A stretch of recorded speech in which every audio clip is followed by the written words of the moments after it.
কোরআনুল কারীমের সূরাতুল বাকারার প্রথমে আল্লাহ বলেছেন যালিকাল কিতাবু লা রাইবা ফীহি হুদাল লিল মুত্তাকিন। সুবহানাল্লাহ বলেন। This is the book where there is no doubt. এটা এমন একটি কিতাব, ভুল তো দূরের কথা, সন্দেহ নাই। হুদাল লিল মুত্তাকিন, এটা হলো মুত্তাকি, যারা তাকওয়াবান তাদের জন্য পথ প্রদর্শক। আল্লাহ এটা বলে নাই যে এটা মুনাফিকদের জন্য পথ প্রদর্শক। আল্লাহ এটা বলে নাই যে এটা জালেমদের জন্য পথ প্রদর্শক। আল্লাহ এটা বলে নাই এটা কাফেরদের জন্য পথ প্রদর্শক।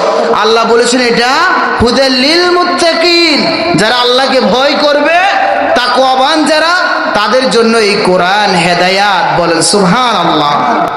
সম্মানিত ভাইয়েরা, আমি কোরআনুল কারীমের ৭৮ নম্বর সূরা ৩০ পারার মধ্যে প্রথম পৃষ্ঠায় এখান থেকে আমি একটি আয়াতে কারিমা সূরাতুল নাবা মাক্কি সূরা থেকে একটি আয়াত পড়েছি। ৩১ নম্বর আয়াত আল্লাহ রাব্বুল আলামিন বলছেন ইন্না লিল মুত্তাকিনা মাফাজা। সবাই বলেন, আমার এখানে যারা আছেন কথা বলতে হবে আমার সাথে। ইন্না লিল মুত্তাকিনা মাফাজা। আল্লাহ বলেছেন নিশ্চয় যারা তাকওয়াবান, নিশ্চয় যারা কি বলেন, নিশ্চয় যারা তাকওয়াবান তাদের জন্য রয়েছে সফলতা। সুবহানাল্লাহ বলেন। নিশ্চয় যারা কি তাকওয়াবান তাদের জন্য রয়েছে কি বলেন, সফলতা। আর সফলতা দেয় কে বলেন, সফলতা বিফলতা সকল কিছু একমাত্র শুধুমাত্র কার হাতে বলেন, আল্লাহ তাআলার হাতে। আজকে আমি সেই সফলতা তাকওয়া সম্পর্কে আমি সামান্য অল্প সময়, যেহেতু মাগরিব থেকে এসা বেশি সময় নয়, তো সেই অল্প সময় আমি তাকওয়া সম্পর্কে অল্প আলোকপাত করব। আল্লাহ তাআলা তৌফিক দান করুক। বলেন আমিন। আরো জোরে বলেন আমিন। তাকওয়া শব্দটি এসেছে অকিউন থেকে, ওয়া কফ ইয়া, অর্থ হলো বেঁচে থাকা। সমস্ত আল্লাহর হুকুম বিরোধী যেটা আছে, সমস্ত পাপাচার থেকে নিজেকে বিরত রাখা এবং সর্ব অবস্থায় আল্লাহ রাব্বুল আলামিনের আজমত ভয় তাদের অন্তরে ধারণ করার নাম হলো তাকওয়া। বলেন সুবহানাল্লাহ। এটাকে ইংরেজিতে বলে fear of god. Fear of god মানে আল্লাহকে ভয় করা সর্ব অবস্থায়। কাকে ভয় করবেন জোরে বলেন, আল্লাহ তাআলাকে। সাহাবায়ে কেরাম হযরত আলী রাদিয়াল্লাহু তাআলা আনহুকে জিজ্ঞেস করেছেন, আলী তাকওয়া কি? আমার ভাইয়েরা, হযরত আলী রাদিয়াল্লাহু তাআলা আনহু বলেছেন তাকওয়া হলো 4টি জিনিসের নাম। কয়টি জিনিসের নাম বলেন? 4টি জিনিসের নাম হলো তাকওয়া। 1 নাম্বার হলো আল খাউফু মিন জালিল। আল খাউফু মিন জালিল, সর্ব অবস্থায়, সব সময়, সর্ব জায়গায় একমাত্র শুধুমাত্র কেবলমাত্র ভয় করতে হবে কাকে? আরো জোরে বলেন কাকে? এটা হলো 1 নাম্বার তাকওয়ার নাম, আল খাউফু মিন জালিল। 2 নাম্বারও আল আমালু বিত তানজিল। আল্লাহর পক্ষ থেকে যে বিধান আমাদের উপর নাজিল হয়েছে, এই বিধানের উপরে পুঙ্খানুপুঙ্খানুভাবে ঈমান আনা এবং সেটা মেনে চলা, এটা হলো তাকওয়ার 2 নাম্বার নাম। 3 নাম্বার হলো আল কানাতু বিল কালিম। আল্লাহ আপনাকে যা দিয়েছেন তার উপর সন্তুষ্ট থাকা, এটা হলো তাকওয়ার 3 নাম্বার স্তর। 4 নাম্বার হলো আল ইস্তিদাআতু লিয়াউমির রহিম। আপনি আখিরাতের জন্য আপনি পুঁজি অর্জন করা, এটা হলো তাকওয়ার 4 নাম্বার নাম। আল্লাহ রাব্বুল আলামিন আমাদেরকে আমল করার তৌফিক দান করুক। বলেন আমিন। আরো জোরে বলেন আমিন। তাকওয়া হলো, একজন মুফাসসির বলছেন তাকওয়া হলো ব্রেক। ব্রেক গাড়ি যেটা একদম দামি গাড়ি, দেখবেন এটার ব্রেক সবচাইতে ভালো, ঠিক না বেঠিক? ব্রেক ছাড়া গাড়ি যদি ব্রেক ফেল করে, যাত্রী যখন উঠে যদি কয় যে গাড়ির ব্রেক ধরে না, সবাই বড় খতমের দোয়া পড়ে, লা ইলাহা ইল্লা আনতা সুবহানাকা ইন্নী কুনতু মিনাজ জালিমিন। বলছে যে আমি কিছুক্ষণ পরে মারা যাব, কারণ আমি আর থাকবো না, গাড়ির ব্রেক নাই। ঠিক তদ্রুপ মানুষের ব্রেক হলো তাকওয়া। সুবহানাল্লাহ বলেন। মানুষের ব্রেকের নাম কি বলেন? তাকওয়া। একজন মানুষের, একজন মুসলিম একজন ইমানদার, একজন মুসলমানের সবচেয়ে বড় বেরেক হলো তাকওয়ার বেরেক। যার ভিতরে তাকওয়ার বেরেক আছে সে সবচেয়ে বেশি আল্লাহওয়ালা। সুবহানাল্লাহ বলেন। হযরত ওমর রাদিয়াল্লাহু তাআলা আনহু যখন খলিফাতুল মুসলিমিন, ফজরের নামাজ যখন হযরতে ওমর রাদিয়াল্লাহু তাআলা আনহু জামাতে পড়ালেন, তিনি ইমাম হলেন, দেশের ইমাম, রাষ্ট্রের ইমাম, দেশের প্রেসিডেন্ট, মসজিদের ইমাম। সুবহানাল্লাহ বলেন। হযরত ওমর রাদিয়াল্লাহু তাআলা আনহু যখন ফজরের নামাজ পড়লেন, ফজরের নামাজ পড়ে মুসল্লিদের দিকে তাকায়া হযরত ওমর রাদিয়াল্লাহু তাআলা আনহু জিজ্ঞেস করেছেন, ও মুসল্লিরা বলো তো দেখি তাকওয়া কাকে বলে? কি কাকে বলে বলেন? তাকওয়া কাকে বলে? মুসল্লিরা কোনো মানুষ সাড়া দেয় নাই, কথা বলে নাই। কিন্তু হযরত উবাই ইবনে কাব রাদিয়াল্লাহু তাআলা আনহু হাত তুলে বললেন, ওমর আমিরুল মুমিনিন, আমি জানি তাকওয়া কাকে বলে। হযরত ওমর প্রেসিডেন্ট আর উবাই ইবনে কাবকে ডাক দিয়ে বলেছেন, কাব তাহলে বলো তো দেখি তাকওয়া কাকে বলে? তাকওয়া কাকে বলে?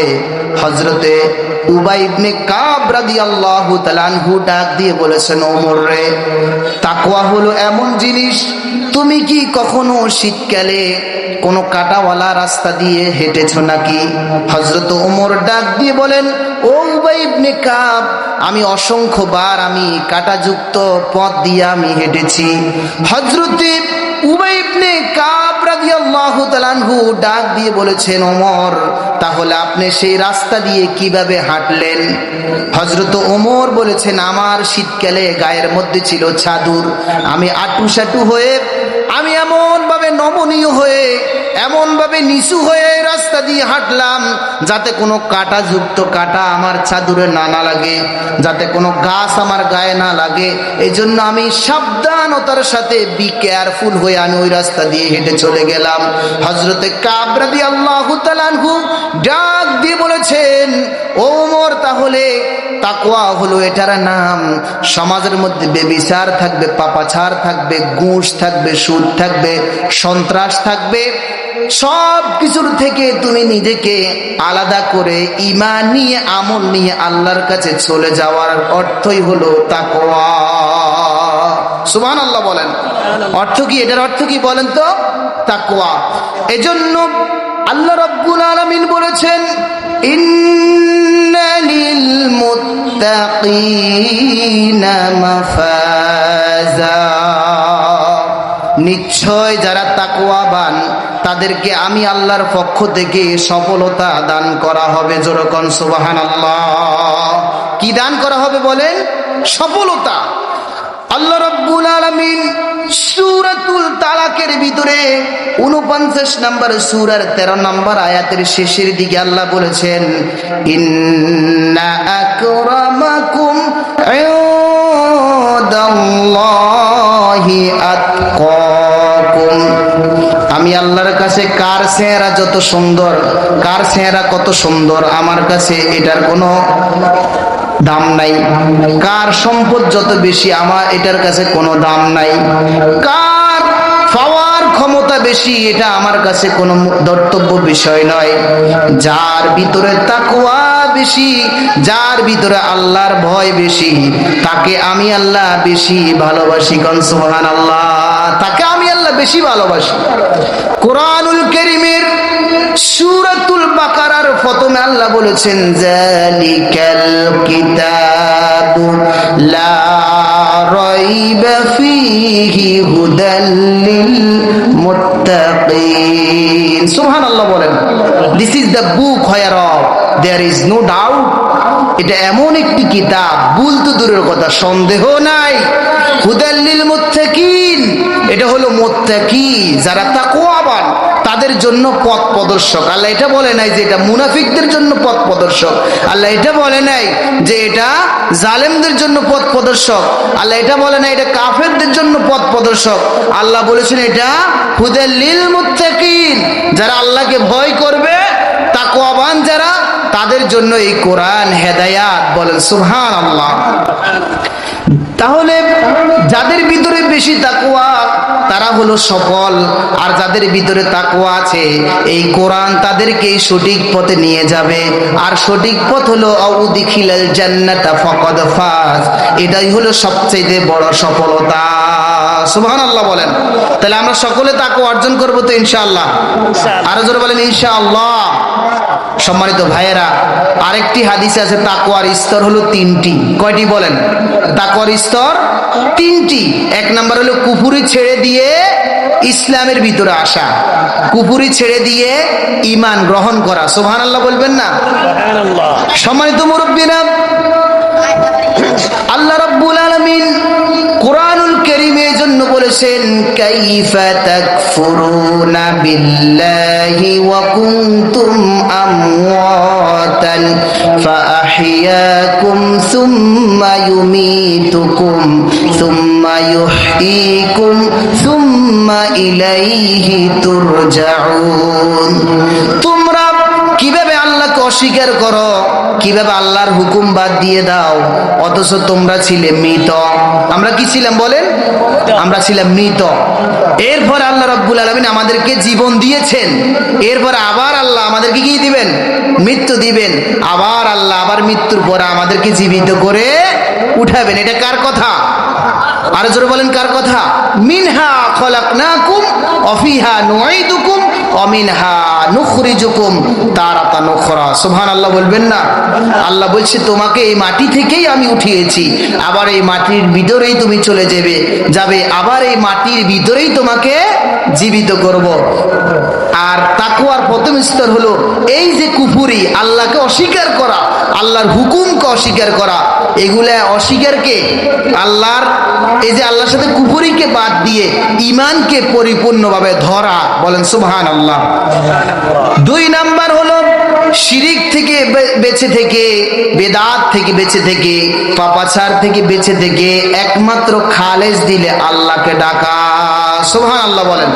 তিন নাম্বার স্তর হলো সর্ব অবস্থায় যেখানেই যাবেন আপনি, যেখানেই যান না কেন, যেই কাজ করুন না কেন, রাস্তায় থাকেন, দোকানে থাকেন, ব্যবসায় থাকেন, সর্ব অবস্থায় শুধুমাত্র একমাত্র আল্লাহকে স্মরণ করবেন। এটা হলো তাকওয়ার তৃতীয় নাম্বার স্তর। বলেন সুবহানাল্লাহ। আল্লাহ আমাদেরকে তাকওয়া অর্জন করার তৌফিক দান করুন। বলেন আমিন। সাহাবীদের আসুন, সাহাবীদের তাকওয়া কেমন ছিল? আল্লাহ বলেছেন ইয়া আইয়ুহাল্লাযীনা আমানুত্তাকুল্লাহ ওয়া কুনু মা'আস সাদিকিন। হে ঈমানদাররা, তোমরা আমাকে ভয় করো এবং সত্যবাদী যারা, ঈমানদার যারা, সাহাবী যারা, নবীদের তোমরা সঙ্গী হয়ে যাও। বলেন সুবহানাল্লাহ। কার কথা বলেন? কার কথা? আল্লাহ তাআলার কথা। সম্মানিত মুরব্বীরা, হযরতে ওমর রাদিয়াল্লাহু তাআলা আনহুর সকলেই নাম শুনেছেন। হযরত ওমর কেমন মানের সাহাবী ছিল? যখন তিনি আমিরুল মুমিনিন ছিলেন, রাষ্ট্রের প্রেসিডেন্ট ছিলেন, হযরত ওমর একদিন রাতের বেলায় রাষ্ট্রীয় কাজ করছে বসে বসে। রাষ্ট্রের অর্থমন্ত্রীর দায়িত্ব, অর্থমন্ত্রী ছুটিতে গেলেন। হযরত ওমর রাদিয়াল্লাহু তাআলা আনহু অর্থমন্ত্রীর বসে বসে কাজ করছেন। হঠাৎ করে একজন লোক আসলো, এসে বলেন আসসালামু আলাইকুম ইয়া আমিরুল মুমিনিন। হযরত ওমর ডাক দিয়ে বলেছেন কেন এসেছো তুমি, কি জন্য আমার কাছে এসেছো? লোকটা ডাক দিয়ে বলেন আমি আপনার কাছে ব্যক্তিগত কথা বলার জন্য এসেছি। হযরত ওমর রাদিয়াল্লাহু তাআলা আনহু সঙ্গে সঙ্গে ফুঁক দিয়ে তার সামনের বাতিটা নিভিয়ে দিলেন।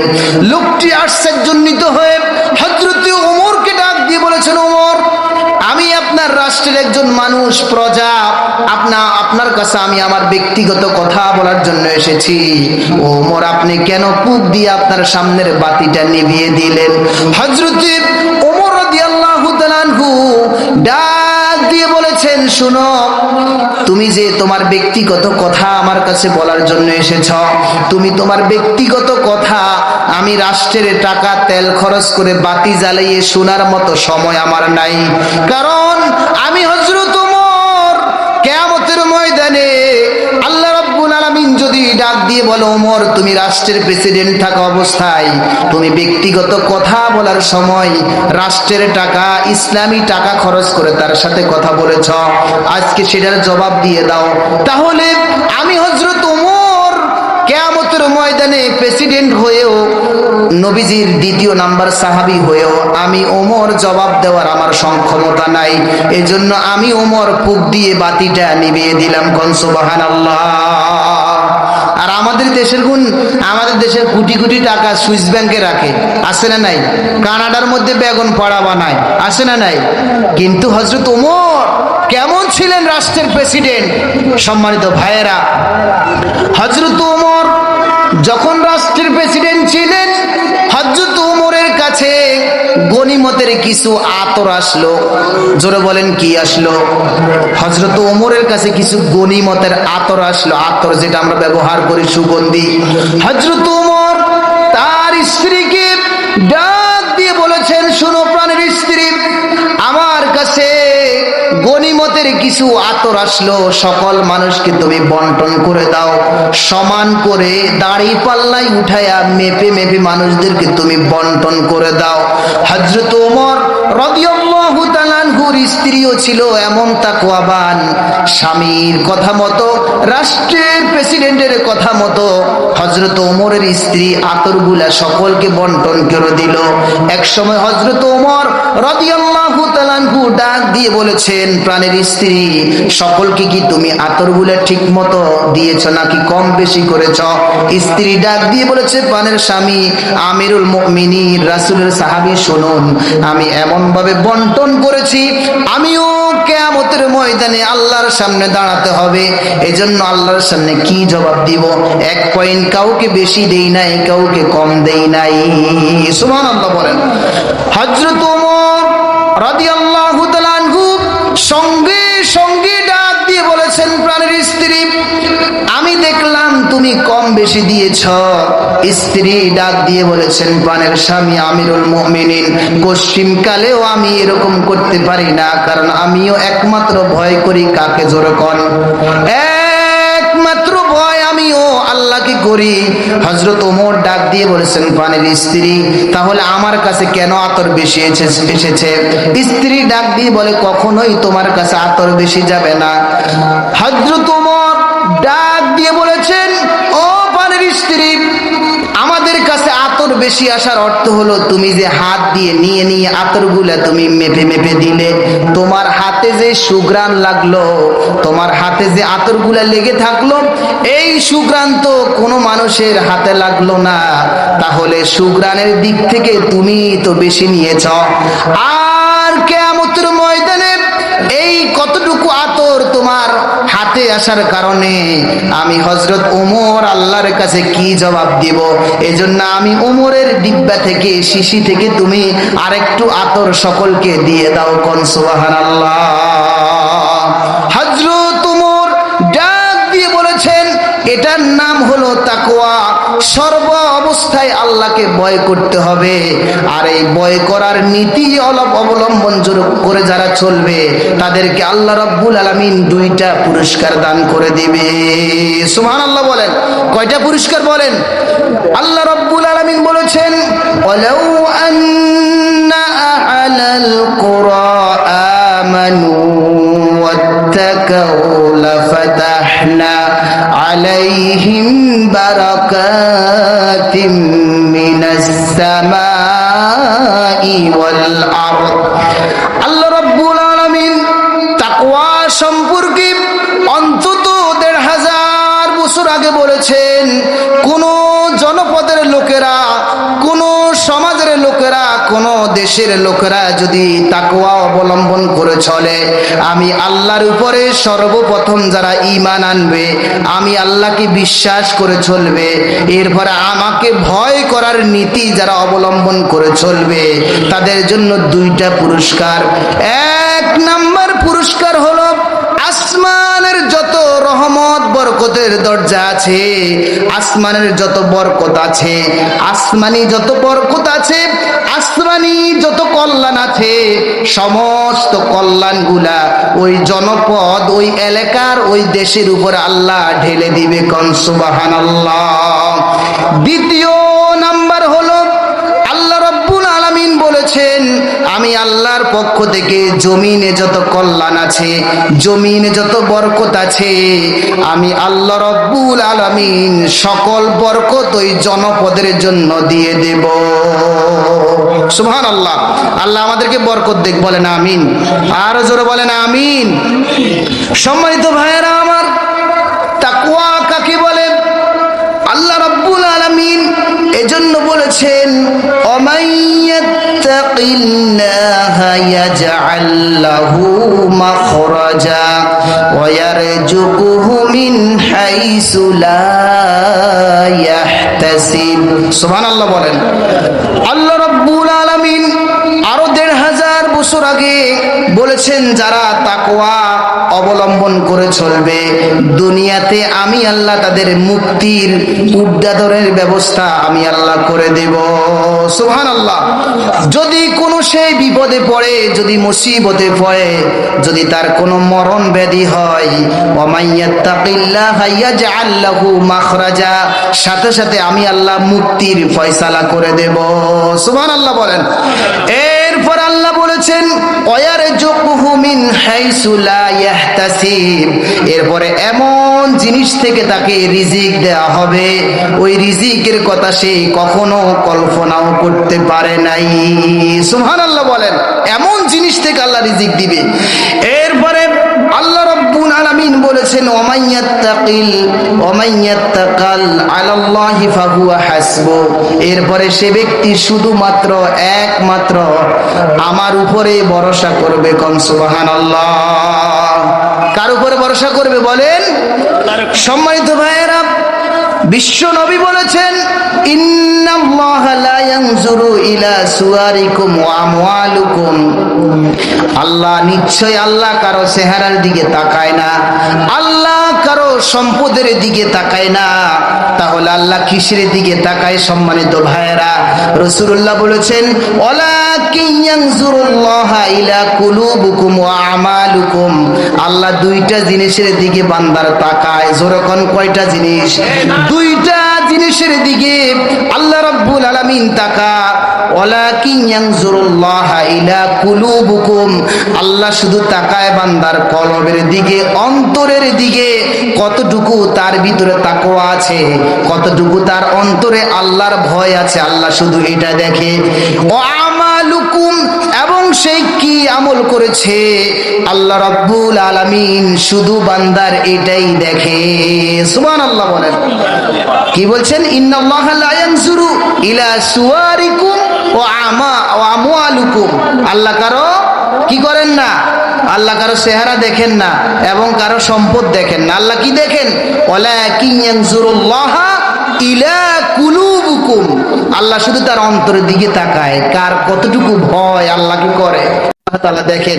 এরপর আল্লাহ দেখেন ওয়া আমালুকুম, এরপরে বান্দার আমল কতটুকু আছে এটা সারা আল্লাহ কিছুর দিকে তাকায় না। যেরকম সুবহানাল্লাহ। সম্মানিত মুরব্বীরা, হযরত আলী রাদিয়াল্লাহু তাআলা আনহু যখন রাত্রিবেলা ঘুমালেন, কিসে গেলেন বলেন? ঘুমাতে গেলেন। তাকওয়া কাকে বলে? ওমর রাদিয়াল্লাহু তাআলা আনহুর তাকওয়া কেমন ছিল? হযরত আলী রাদিয়াল্লাহু তাআলা আনহু যখন ঘুমালেন, রাতের বেলায় তিনি স্বপ্ন দেখলেন, একজন মহিলা একটা পাত্রে করে এক পাত্র খেজুর আনলো। বিশ্বনবী মুহাম্মদুর রাসূলুল্লাহ সাল্লাল্লাহু আলাইহি ওয়াসাল্লাম তখন জীবিত ছিল না, রাষ্ট্রের প্রেসিডেন্ট ছিলেন হযরত ওমর রাদিয়াল্লাহু তাআলা আনহু। হযরত আলী রাত্রে স্বপ্ন দেখলেন, একজন মহিলা মসজিদে নববীর বারান্দায় এসে জানালা দিয়ে বলছে, ও আলী, তুমি এই জুড়ি খেজুর রাসূলুল্লাহকে দাও, ফজরের নামাজের পরে তুমি রাসূলকে দাও, রাসূলও যাতে এই খেজুরগুলা খায় এবং সমস্ত সাহাবীদেরকে যাতে বন্টন করে দেয়। সুবহানাল্লাহ বলেন। মহিলা ডাক দিয়ে বলেছেন, আমার নতুন নতুন বাগানের খেজুর, এই খেজুরগুলো আমি রাসূলকে আগে মুখে দিব, সাহাবীদের মুখে আগে যাবে, এরপরে আমি মুখে দেব। সুবহানাল্লাহ বলেন। হযরত আলী যখন রাতের বেলা স্বপ্ন দেখলেন, একজন মহিলা ঝুড়ি ভরে খেজুর নিয়ে আসলেন আর আলীকে দিলেন, আলী তুমি বিশ্বনবীকে দাও। হযরত আলী স্বপ্নে দেখলেন ফজরের নামাজ রাসূলুল্লাহ পড়ালেন, এরপর আলী নিয়ে বলছেন, ইয়া রাসূলুল্লাহ, একজন মহিলা এক ঝুড়ি খেজুর নিয়ে আসলেন, মহিলার নতুন খেজুর, পাকা খেজুর আপনাকে খেতে বলছে, সাহাবীদেরকেও বন্টন করে দিতে বলছে। হযরত বিশ্বনবী সকল সাহাবীদেরকে খেজুরগুলো দিলেন আর দিয়ে হযরত আলীকেও একটা খেজুর দিলেন। হযরত আলী খেজুরটা খেয়ে এত স্বাদ লাগলো, এত মজা লাগলো, হযরত আলী বিশ্বনবীকে স্বপ্নের মধ্যে বলেন, ইয়া রাসূলুল্লাহ, খেজুরগুলো এত পাকা খেজুর, এত মজার খেজুর, আমাকে আরেকটা খেজুর দেওয়া যায় কিনা ইয়া রাসূলুল্লাহ। বিশ্বনবী বলেছেন, ও আলী, সব খেজুরগুলি সকলকে দিয়ে দেয়া হলো, আর কোনো খেজুর আমার কাছে অবশিষ্ট নাই। এরপরে যখন হযরত আলী রাদিয়াল্লাহু তাআলা আনহুর ঘুম ভেঙে গেল, ফজরের নামাজের আজান হয়ে গেল, হযরত আলী দেখছেন রাসূলুল্লাহ যে খেজুরটা আলীকে দিলেন, ওই খেজুরটা এখনো স্বাদ আলীর মুখে আছে। সুবহানাল্লাহ। হযরত আলী মসজিদে চলে গেলেন, আর মসজিদে গিয়ে হযরত আলী ওমর রাদিয়াল্লাহু তাআলা আনহু তখন রাষ্ট্রের খলিফা, ইমামও কিন্তু হযরত ওমর রাদিয়াল্লাহু তাআলা আনহু। যখন ওমরের ইমামতিতে আলী রাদিয়াল্লাহু তাআলা আনহু ফজরের নামাজ জামাত আদায় করলেন, জামাতটা শেষ করে হযরত আলী বসে রইলেন, মাসনুন দোয়াগুলা পড়ছে, তাসবিহ পড়ছে। এমত অবস্থায় রাতের বেলা যেরকম স্বপ্ন দেখলেন, একজন মহিলা একটা ঝুড়ি খেজুর নিয়ে বলছে, আলী রাসূলকে দাও, সেরকম একজন মহিলা এক ঝুড়ি খেজুর নিয়ে ফজরের নামাজের পরে সে আলীকে বলে, আলী জানালা দিয়ে এদিকে আসো, আমার নতুন বাগানে খেজুর পেকেছে, হযরত ওমরকে খেজুরের ঝুড়িটা দেন, ওমরও যাতে খেজুরগুলি খায় এবং সকলকে যাতে খেজুরগুলি সমান করে বন্টন করে দেয়। হযরত আলী কাররামুল্লাহ হযরত ওমরকে খেজুরের ঝুড়ি দিয়ে বলছে, ওমর, আপনার জন্য খেজুর হাদিয়ে এসেছে, এই এলাকার একজন মহিলার বাগানের মধ্যে নতুন করে খেজুর পেকেছে, খেজুরগুলি আপনাকে আগে খেতে বলেছে, এরপরে সকল সাহাবীদেরকে বন্টন করে দিতে বলেছেন। হযরত আলী এই খেজুরগুলি দেওয়ার সঙ্গে সঙ্গে হযরত ওমর খেজুরগুলি সকলকে ভাগ করে দিলেন, নিজেও খেলেন, হযরত আলীকেও একটা খেজুর সমান করে ভাগ করে দিলেন। হযরত আলী খেয়ে চিবিয়ে চিবিয়ে খেয়ে এত স্বাদ তার কাছে অনুভব হলো, হযরত আলী ওমরকে ডাক দিয়ে বলেছে, ওমর, আমাকে আরেকটা খেজুর দেয়া যায় নাকি? হযরত ওমর রাদিয়াল্লাহু তাআলা আনহু ডাক দিয়ে বলেছেন, আলী রে, তোমাকে যদি স্বপ্নে বিশ্বনবী মুহাম্মদুর রাসূলুল্লাহ সাল্লাল্লাহু আলাইহি ওয়াসাল্লাম দুইটা খেজুর দিত, তাহলে আমি ওমরও তোমাকে দুইটাই খেজুর দিতাম। যেহেতু রাসূল তোমাকে দুইটা খেজুর দেয় নাই, আমি ওমরও তোমাকে দুইটা খেজুর দিতে পারলাম না। যেরকম সুবহানাল্লাহ। হযরত ওমর ডাক দিয়ে বলেছে না, হযরত আলী ডাক দিয়ে বলেছেন, ওমর, তুমি স্বপ্নের কথা কিভাবে জানলে? হযরত ওমর বলেছেন, রাসূলুল্লাহ আমাকে বলে গিয়েছে, ওমর, তুমি এত তাকওয়াবান, আল্লাহ রাব্বুল আলামিন তোমাকে ঐশ্বরিক কোন খবরও তোমাকে জানিয়ে দিবে। সুবহানাল্লাহ। যত ঐশ্বরিক খবর তোমাকে আল্লাহ রাব্বুল আলামিন ইলহামের মাধ্যমে যে করি হোক তোমাকে আল্লাহ রাব্বুল আলামিন শিক্ষা দিবে।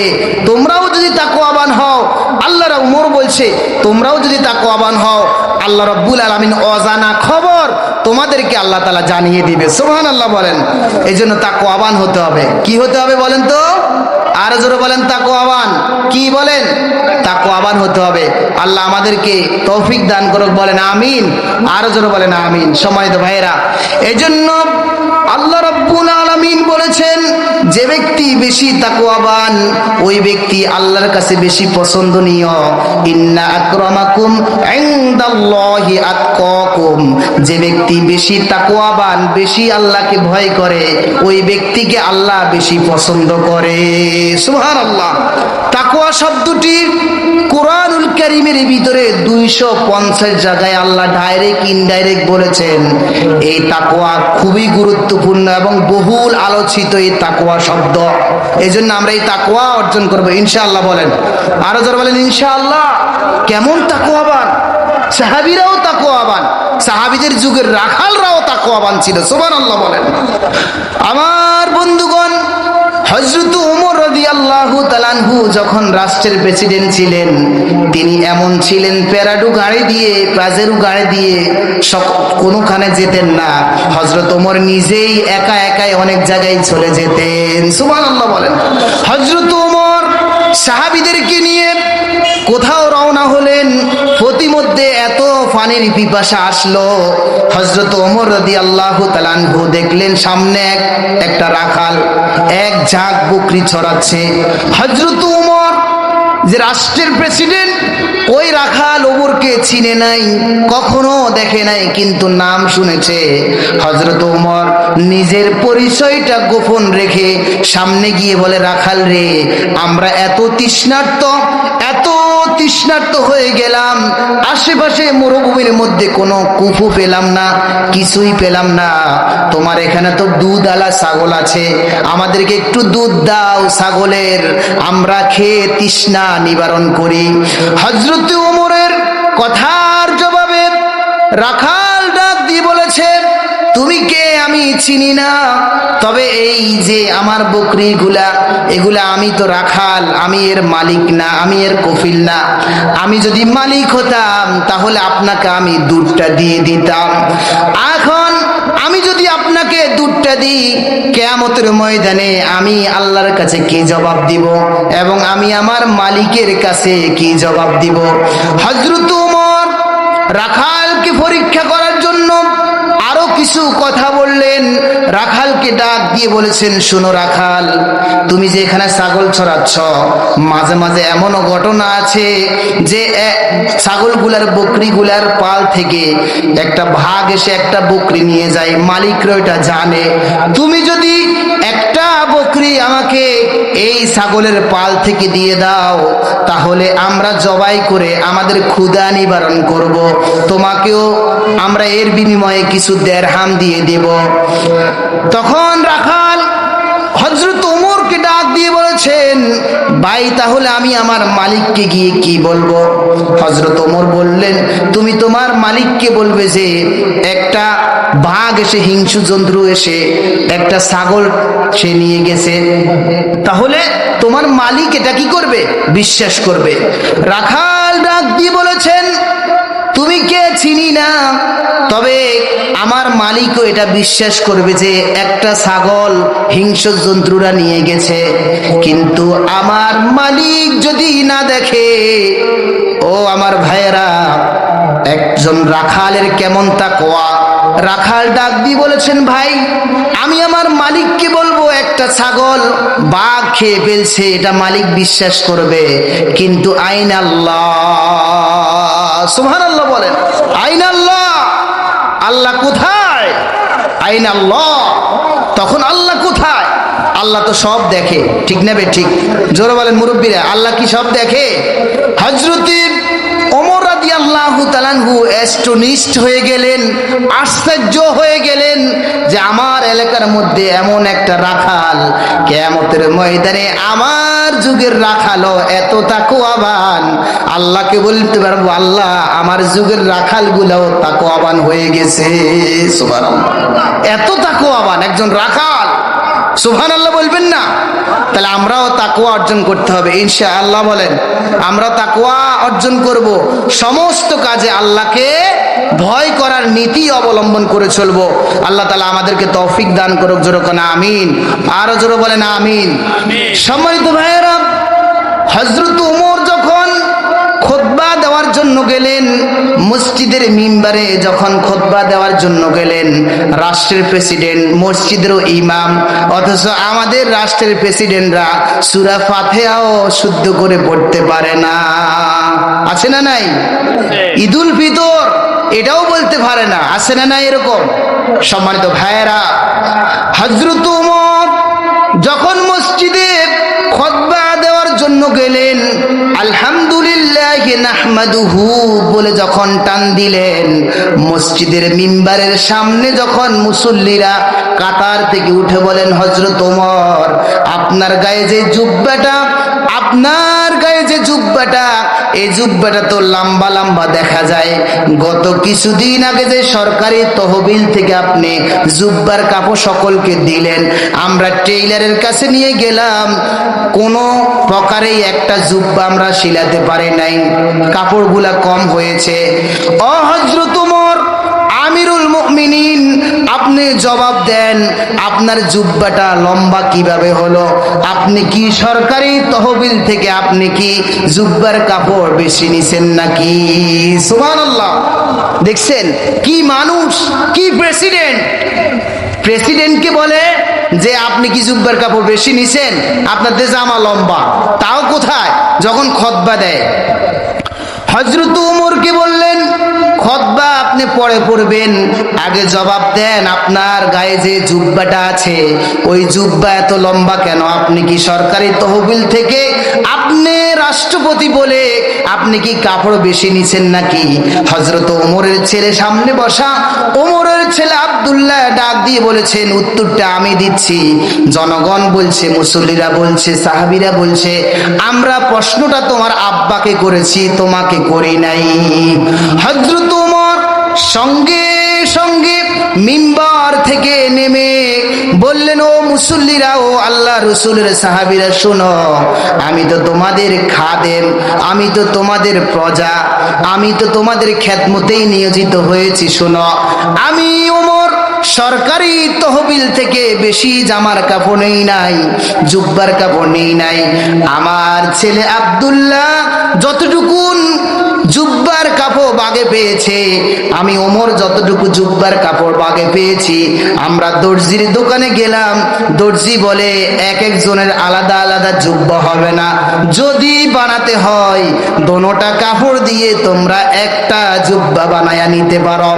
আমার ছেলে ডাক দিয়ে বলেছেন, আব্বাজান আপনি তো আমিরুল মুমিনিন, আপনি তো জুমার দিন খুতবা দিতে হয়, আপনি তো জাতীয় ইমাম, আপনি আমার কাপড়টা নিয়ে আপনি আপনার কাপড়টা সহ আপনি একটা জুব্বা বানান, আমার কোনো এখানে কোনো কমেন্টস নাই। সুবহানাল্লাহ বলেন। হযরত ওমর সঙ্গে সঙ্গে ডাক দিয়ে বলেছেন, আমি আমার সন্তানের কাপড় এবং আমার কাপড়টা একসাথে করে আমি জুব্বা বানাইয়া আজকে সর্বপ্রথম যাত্রা করে মিম্বারে উঠলাম খুতবা দেওয়ার জন্য। আমি তোমাদের সরকারি তহবিল থেকে টাকা এবং আমি তোমাদের সরকারি তহবিল থেকে জুব্বার কাপড় বেশি নেই নাই। সুবহানাল্লাহ। এমন প্রেসিডেন্ট ছিল, তাদের তাকওয়া এত বেশি ছিল, তারা সর্ব অবস্থায় একজনকে ভয় করত, তিনি কে? আরো জোরে বলেন, তিনি কে? সম্মানিত ভাইয়েরা, হযরত ওমরের কথা যদি বলা শুরু করি, ইতিহাস থেকে পাবেন, দুনিয়া শেষ হয়ে যাবে, কোরআনের ব্যাখ্যা হাদিসের ব্যাখ্যা শেষ হবে না, ঠিক কিনা বলেন? সম্মানিত ভাই, সম্মানিত ভাইয়েরা, ঈদের দিন কে নতুন জামা না কিনে? ঠিক না বেঠিক? ফকির যারা, রিকশাওয়ালা যারা, তারাও কিন্তু কি করে? একটা নতুন জামা কিনে, ঠিক না বেঠিক? হযরত ওমর যখন রাষ্ট্রপতি, হযরত ওমর যখন রাষ্ট্রপতি, রমাদান মাস শেষ হয়ে গেল, যখন ঈদের আগের দিন উপস্থিত হয়ে গেল, যখন চাঁদটা আকাশের মধ্যে উদিত হলো, স্ত্রী ডাক দিয়ে বলেছেন, ও আমার প্রাণের স্বামী হযরত ওমর, আসমানের মধ্যে চাঁদটা, ঈদের চাঁদ উদিত হলো, রমাদান শেষ, শাওয়াল মাসের প্রথম 1 তারিখ আসবে আগামীকালকে, কিন্তু আমাদের জামানায় কোনো সমস্যা নাই, কোনো অসুবিধা নাই, তোমার জামানায় অসুবিধা নাই, ঘরের মধ্যে কোনো খাওয়া নাই, কোনো অসুবিধা নাই, কিন্তু আমাদের ফুটফুটে কন্যা সন্তানটা গত কয়েকদিন পর্যন্ত কান্নাকাটি করছে, এলাকার সকল মানুষে সকলের বাচ্চাদেরকে নতুন জামা কিনে দিয়েছে, ঘরের মধ্যে খাওয়ার জন্য গোশত কিনেছে, অনেক কিছু খাদ্যদ্রব্য ক্রয় করেছে, তুমি ওমর কিছুই কিনো নাই। ও হযরত ওমর, আমাদের জন্য না হলেও তোমার ছোট্ট শিশুর জন্য একটা জামা অন্তত তুমি ক্রয় করো। হযরত ওমর বলেছেন, প্রাণের স্ত্রী, আমার কাছে এই মুহূর্তে, আমি রাষ্ট্রের প্রেসিডেন্ট, আমি যেই 1 মাসের বেতন পেলাম রমজান মাসের প্রথম দিকে, আমি রমাদান মাসের প্রথম দিকে এই মাসের বেতনটা নিয়ে আমরা পুরা রমাদান মাসটা খেলাম, রমাদান মাসটা আমরা কাটিয়ে দিলাম, কিন্তু আমার পকেটে এমন একটি দেরহামও নাই যে দেরহাম দিয়ে আমি হযরত ওমর বাজার থেকে একটি নতুন জামা আমার কলিজার টুকরা কন্যাকে কিনে দেব। হযরত ওমরকে তার স্ত্রী বলে, প্রাণের স্বামী, যার থেকে হয় আমিরুল মুমিনিন, আপনি কর্জা করে হলেও ঋণ করে হলেও আমাদের কলিজার টুকরা পুটপুটে কন্যা সন্তানের জন্য একটি আপনি জামা ক্রয় করেন। হযরত ওমর সঙ্গে সঙ্গে চিঠি লিখেছেন, অর্থমন্ত্রীকে চিঠি লিখেছেন যে, হে আমার অর্থমন্ত্রী, আমি হযরত ওমর বলছি, রাষ্ট্রের প্রেসিডেন্ট বলছি, তুমি আমাকে 1 মাসের আগামী অগ্রিম বেতন দিয়ে দাও। আমি, আমার ঘরে একটি খাদ্যদ্রব্য নাই, আমার সন্তানকে একটি জামা কিনে দিব ওরকম টাকা আমি হযরত ওমরের কাছে নাই।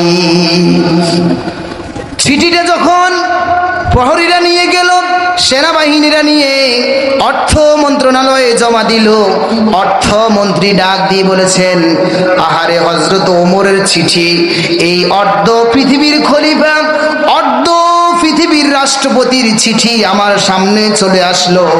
চিঠির মধ্যে লেখা, আসসালামু আলাইকুম প্রিয় অর্থমন্ত্রী, আমাকে আগামী 1 মাসের বেতন দিন আমার সন্তানের ঈদের জামা কেনার জন্য।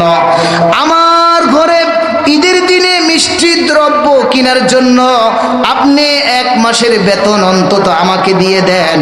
হযরত ওমরের অর্থমন্ত্রী দেখে 2 চোখ দিয়ে পানি বের করে দিলেন, আর হযরত ওমর রাদিয়াল্লাহু তাআলা মুখে উল্টা পিঠে লিখলেন, ও প্রেসিডেন্ট, ও হযরত ওমর, আপনি চাইলে তো পুরা অর্থ মন্ত্রণালয়টাই আপনি ঘরে নিয়ে যেতে পারেন, কিন্তু সেটা হলো আপনার আলাদা পাওয়ার, সেটা হলো আপনার আলাদা ক্ষমতা।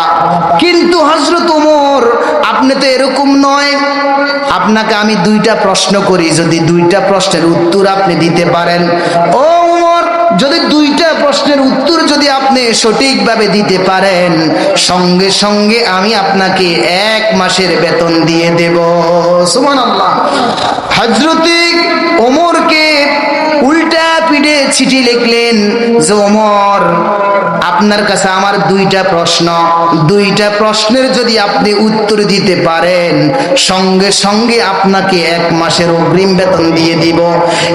1 নাম্বার প্রশ্ন হলো, ওমর, আগামী 1 মাসের যে বেতন আপনি চাচ্ছেন, ওই বেতনটা যে নিবেন, আগামী 1 মাস কি জনগণ আপনাকে প্রেসিডেন্ট হিসেবে রাখবে কিনা, এটা হলো প্রশ্ন। 2য় নাম্বার প্রশ্ন হলো, ওমর, আগামী 1 মাসের আপনি বেতন চাইলেন, আপনাকে বেতনটা দেব, কিন্তু আগামী 1 মাস কি আপনি পৃথিবীতে আপনার হায়াত থাকবে কিনা, আপনি বেঁচে থাকবেন কিনা, এই গ্যারান্টি যদি আপনি ওমর, আমি অর্থমন্ত্রীকে দিতে পারেন, তাহলে আমি আপনাকে আগামী 1 মাসের বেতন দিব। কোন সুবহানাল্লাহ।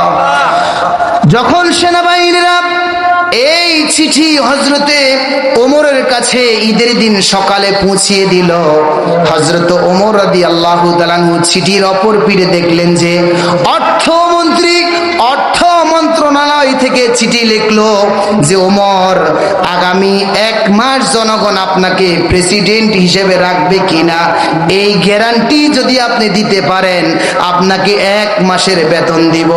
2য় নাম্বার প্রশ্ন হলো, আপনি যদি আগামী 1 মাস দুনিয়ায় জীবিত থাকেন, হায়াত যদি আপনি থাকে, এটা যদি গ্যারান্টি দিতে পারেন, হযরত ওমর আপনাকে 1 মাসের বেতন দিয়ে দেব। হযরত ওমর রাদিয়াল্লাহু তাআলা আনহু দুই চক্ষু দিয়ে অশ্রু বেয়ে বেয়ে হযরত ওমরের অশ্রুগুলা পড়ে দাড়িগুলা ভিজে গেল। আর আল্লাহকে ডাক দিয়ে বলেছেন, রব্বুল আলামিন, আমার বেতন লাগবে না, আমি তোমার কাছে শুকর আদায় করি, আমার অর্থ মন্ত্রণালয়ের মধ্যে এমন একজন মন্ত্রী আছে যে মন্ত্রীটা এত তাকওয়াবান, এত আল্লাহকে ভয় করে, আমি ওমরকেও বেতন দেয় নাই, সে এই রাষ্ট্রের পাহারাদার। আল্লাহ, আমার বেতন লাগবে না, কিয়ামতের দিন তুমি আমি ওমর এবং আমার অর্থমন্ত্রীকে তাকওয়ার জন্য মাফ করে দিও। সুবহানাল্লাহ বলেন। তাহলে তারা কেমন তাকওয়াবান ছিল? সুবহানাল্লাহ বলবেন না?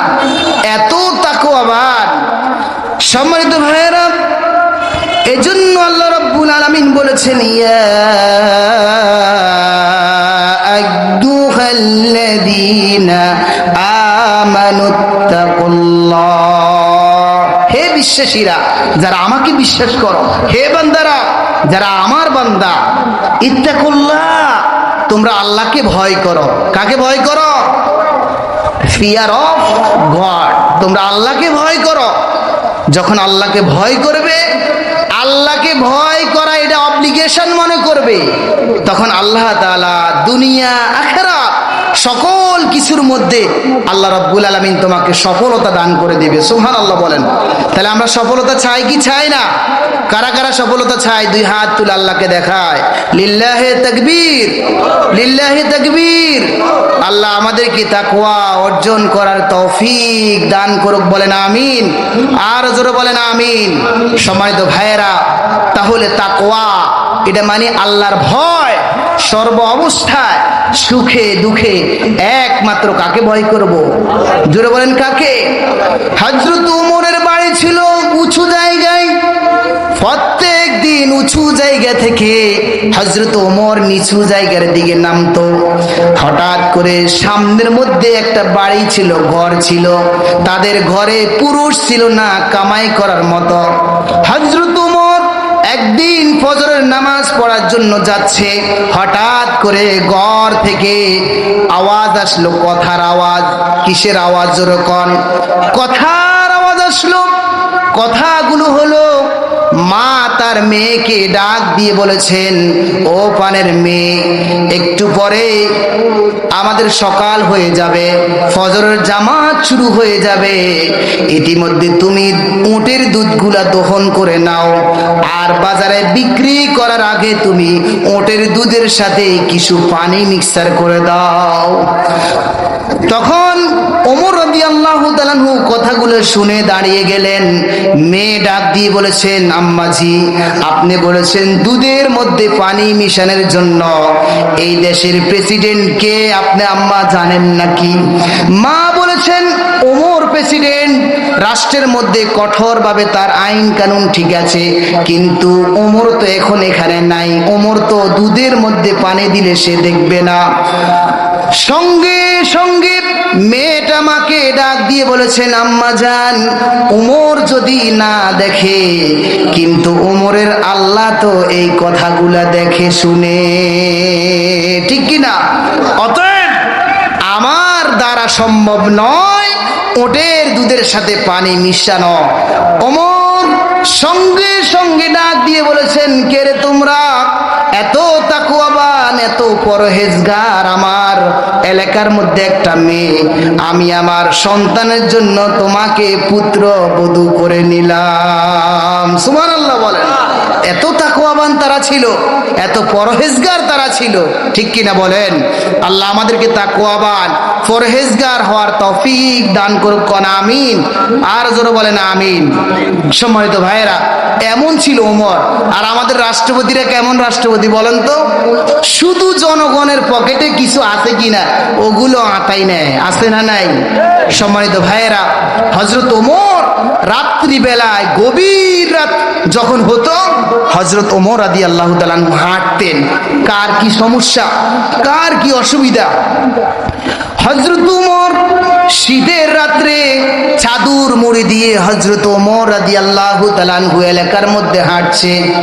আমার জনগণের ভিতরে কারো কোনো দুর্দশা আছে কিনা, কেউ খেয়ে আছে কিনা, কেউ না খেয়ে আছে কিনা, কেউ অর্ঘুম আছে কিনা, কেউ ঘুম যেতে পেরেছে কিনা। হযরত ওমর হঠাৎ করে নির্জন একটি এলাকায় গেলেন।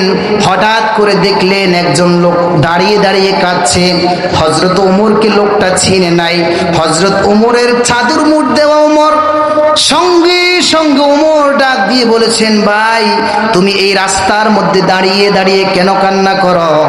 ডাক দিয়ে বলেছেন, ভাই আমার স্ত্রীর একটু পরেই বাচ্চা হবে, প্রেগন্যান্সি অবস্থায় আমার স্ত্রী আছে, হসপিটাল নেয়ার মতো কোনো গাড়ি নাই, হসপিটাল নেওয়ার মতো কোনো লোক নাই, কোনো আমার স্পন্সর নাই, কে আমাকে একটু হেল্প করবে, সাহায্য করবে, এরকম কোনো নার্স কেউ আমার বাড়িতে ধাত্রী নাই।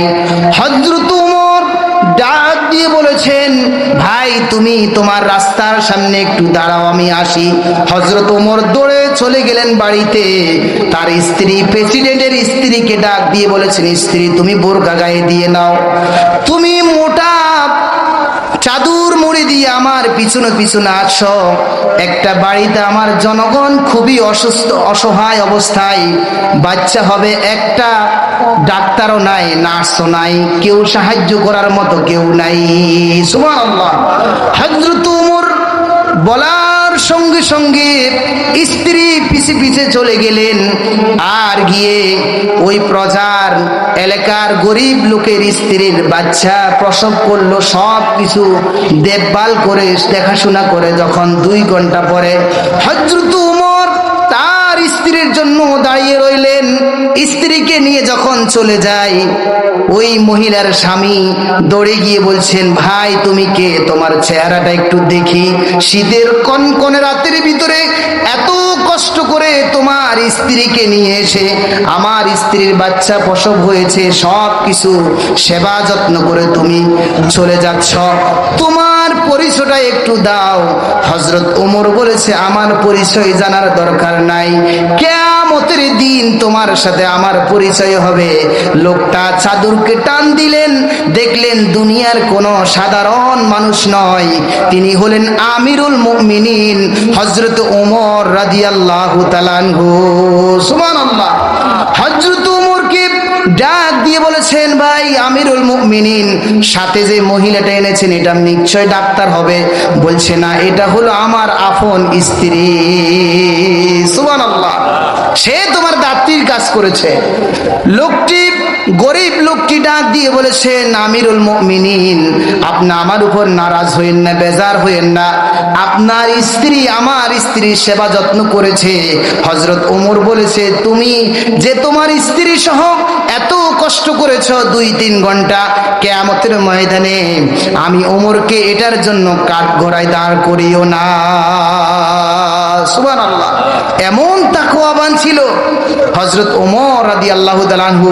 আমরা তাকওয়াবান হওয়ার দরকার আছে না নাই? জোরে বলেন, তাকওয়াবান হব তো ইনশাআল্লাহ। আরো জোরে বলেন ইনশাআল্লাহ। আল্লাহ আমাদের সকলকে তাকওয়াবান হওয়ার তৌফিক দান করুক, বলেন আমিন।